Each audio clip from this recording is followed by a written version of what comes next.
പതിവായി വെള്ളവുമായി സമ്പർക്കത്തിൽ ജോലിയിൽ ഏർപ്പെടുന്നവരാണോ നിങ്ങൾ? അങ്ങനെയെങ്കിൽ സ്ഥിരമായി ഈർപ്പം നിൽക്കുന്നതിന് മൂലം നമ്മുടെ കൈകളിലെയും കാലുകളിലെയും നഖത്തിന് ഫംഗസ് ബാധ ഉണ്ടാകാനുള്ള ചാൻസസ് കൂടുതലാണ്. ഇതിനെയാണ് കുഴിനഖം എന്ന് പറയുന്നത്. ഇതിനെപ്പറ്റി കൂടുതൽ അറിയാനായിട്ട് ഈ വീഡിയോ തീർച്ചയായും സേവ് ചെയ്ത് കാണുക.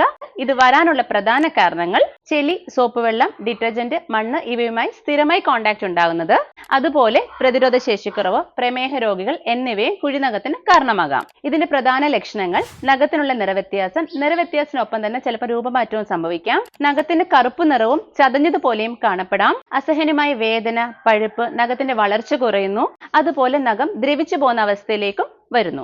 ഇത് കുറയ്ക്കുവാനായി നമുക്ക് എന്തൊക്കെ ചെയ്യാൻ പറ്റുമെന്ന് നോക്കാം. ഒന്നാമതായി ചെറുനാരങ്ങ മുകൾ ഭാഗം മുറിച്ച ശേഷം കുറച്ച് മഞ്ഞപ്പൊടി ഇട്ടിട്ട് നമ്മുടെ നഖം അതിലേക്ക് ഇറക്കി വെക്കുക.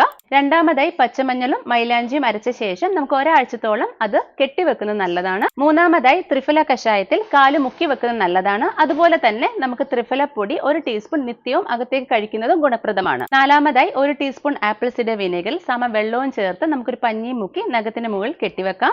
ഏറെ നാൾ പഴക്കമുള്ളതും നെയിൽ ബെഡ് വരെ ഇൻഫെക്റ്റഡ് ആയിട്ടുള്ള കണ്ടീഷൻസിൽ തീർച്ചയായും ഒരു ഡോക്ടറിനെ കാണണം. കുഴിനഖം കൊണ്ട് ബുദ്ധിമുട്ടുന്ന നിങ്ങളുടെ സുഹൃത്തുക്കൾക്കായിട്ട് ഈ വീഡിയോ തീർച്ചയായും ഷെയർ ചെയ്യുക. Thank you.